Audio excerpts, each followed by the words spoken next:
و قول مؤلف در اینجا که فرمود در مقدمه سوم اعلم ارشدك الله لطاعته ان الحنیفیه ملت ابراهیم ان تعبد الله وحده مخلصا له الدین.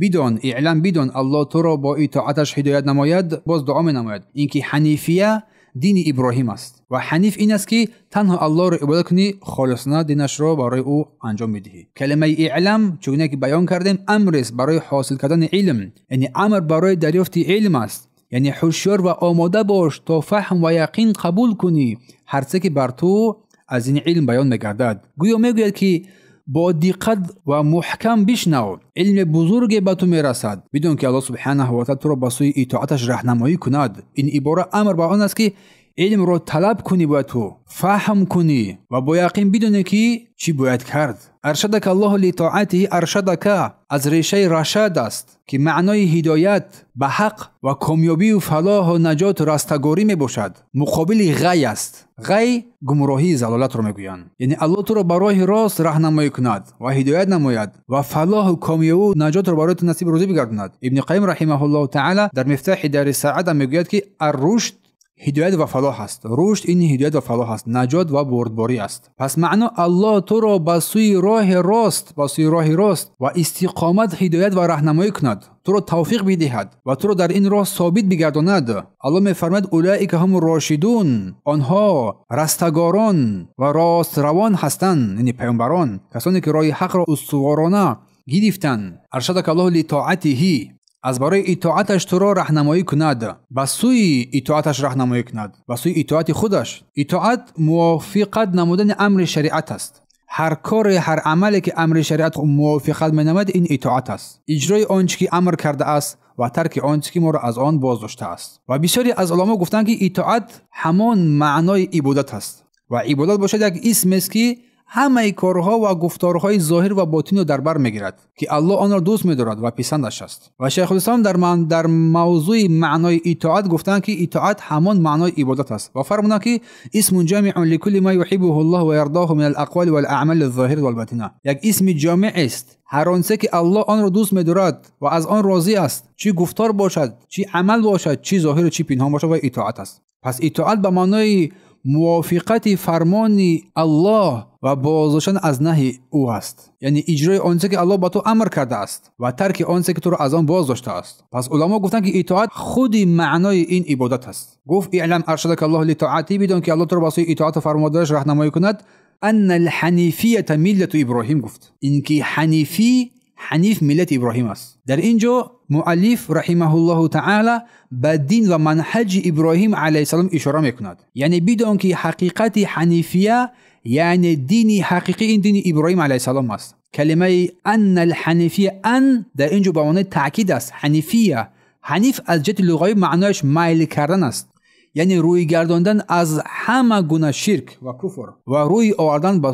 خالصانه به سوی توحید. الله میفرماید قل انني هداني ربي الى صراط مستقيم دينا قيما ملت ابراهیم حنیف. بگو پروردگار ما را به راه راست هدایت کرده، دین استوار، دین ابراهیم، دین حنیف و ما کان من المشرکین، و ابراهیم از جمله مشرکان نبود. سوره انعام آیه 61. پس ملت ابراهیم، ملت به معنای شریعت، راه، روش و منهج ابراهیم، یعنی دین ابراهیم. الله میفرماید قل صدق الله فاتبعوا ملت ابراهیم حنیفا. بگو الله راست گفت، پس پیروی کنید از ملت، از دین ابراهیم که دین حنیف است. و نیز الله میفرماید که ما کان ابراهیم یهودی ولا نصرانی ولكن كان حنیفا مسلما و ما کان من المشرکین. ابراهیم نه یهودی بود و نه نصرانی بود، بلکه او حنیف و مسلمان بود و هرگز از مشرکان نبود. از اینجا معلوم میشود که حقیقت ملت ابراهیم توحید و اخلاص برای الله است، نه ایدئای دروغین قریش یا یهود و نصارا و هر کسی که دعوای اسلام میکند. پس آنها از ملت ابراهیم نیستند. مؤلف در تاکید میگوید که ای خواننده بدون و هشدار و تیار باش، راهی که باید بر آن بروی این راه حنیفیه است، راه ابراهیم است، یعنی تنها الله را عبادت بکن خالصانه مخلصانه برای او و اطاعت فرمانبرداری پیروی از او را بنما. و اینجا فرمود که اعلم ارشدک الله لطاعت ان الحنیفیه ملت ابراهیم ان تعبد الله مخلصا له الدین، بدون الله تو را با اطاعتش هدایت کند. حنیفیه دین راستین، دین ابراهیم است که تنها الله را عبادت کنی و از غیر الله روی بیاری. ارشدک الله لطاعته، الله تو را به سوی اطاعتش راهنمایی کند. توفیقت بدهد، استقامتت بدهد، نجاتت بدهد از گمراهی ها. چون که الله میفرماید و ما یطیع الرسول فقط اطاع الله. هر کسی که رسول رو اطاعت کرد بدونست که الله رو اطاعت کرده است. و میفرماید و ما یطیع الله و رسوله فقط فاز فوزا عظیما. هر کسی که الله و رسول الله رو اطاعت نماید بدونستی که به یک کامیابی بزرگ نائل شده است. پس ان الحنیفیه ملت ابراهیم ان گفتیم تاکید است. حنیف، اصل حنیف به معنای میل است، میل کردن، اما نه هر میل کردنی. ابن قیم رحمه الله تعالی گفته است حنیف کسی است که از شرک روی میگرداند و به توحید استوار میشود. مستقیم و استوار در اسلام بودن، رو به سوی اسلام و توحید آوردن و روی گردون کردن از هر گونه شرک و کفر. با باطن با ظاهر به سوی الله روی آوردن، با باطن با ظاهر از غیر الله روی گردانیدن. بارک الله فیکم. ملت ابراهیم گفت یعنی شریعت راه و منهج دین ابراهیم. چون الله میفرماید که قل صدق الله فاتبعوا ملت ابراهیم. بگو الله راست گفت شما از ملت ابراهیم پیروی نمایید. و اتخذ الله ابراهیم خلیل. الله ابراهیم را خلیل، دوست و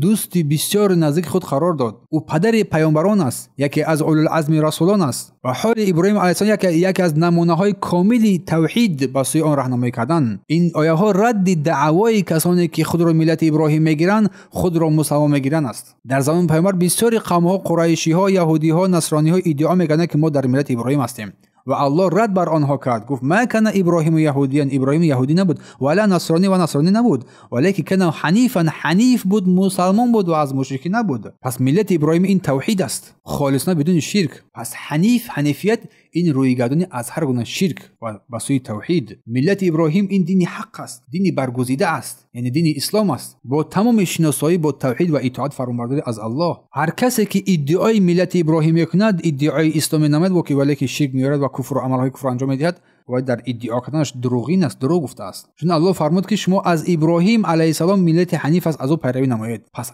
راه نجات این راه حنیف است، راه توحید است که توحید نیز کننده شرک است. پس موحد واقعی، اهل توحید واقعی کسی است که از ملت ابراهیم به کلی اطاعت فرمانبرداری میکند، تنها الله را عبادت مینماید و از عبادت غیر الله روی گردان است. پروردگار ما را از اهل حنیف قرار بده.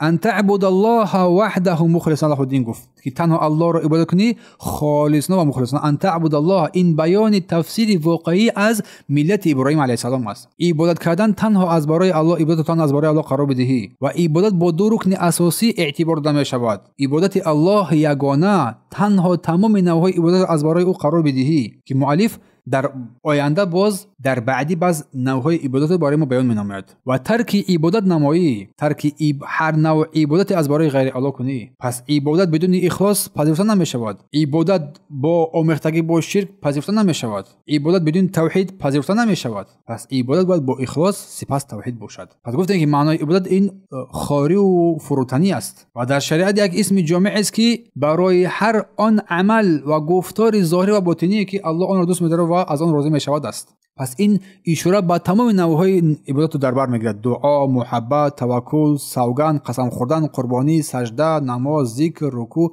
هر نوع دیگری. مخلص الله الدین گفت خالصانه، یعنی دین رو خالصانه از برای او قرار دادن. لهو اختصاص خاصی او قرار بدی، نه خاصی کسی دیگری. یعنی تمام دین باید از برای الله قرار بگیرد، نه از برای کسی دیگری. دین مخلص الله الدین، یعنی خالصانه عمل رو از برای او انجام بدهی. مخلص الله العباده میگن در تفسیر این، که دین به معنای عبادت، تمام عبادت‌ها رو باید از برای الله قرار بدهی. مخلص الله الدین تمام عبادت‌های ظاهری و باطنی، قلبی و جسمی از برای الله قرار بگیرد. عبادت‌های قلبی، محبت، ترس، توکل، زبانی، دعا، ذکر، قرائت، یا که با عضوها نماز، رکوع، سجده، حج، جهاد، همین از برای الله قرار بگیرد. الله می‌فرماید که و ما امروا الا لیعبدوا الله مخلصین له الدین. هیچ امر بر مردم داده نشد مگر اینکه الله را عبادت کنند با اخلاص، برای او دین را پاک نمایند، حنیف باشند. سوره بینه آیه 5.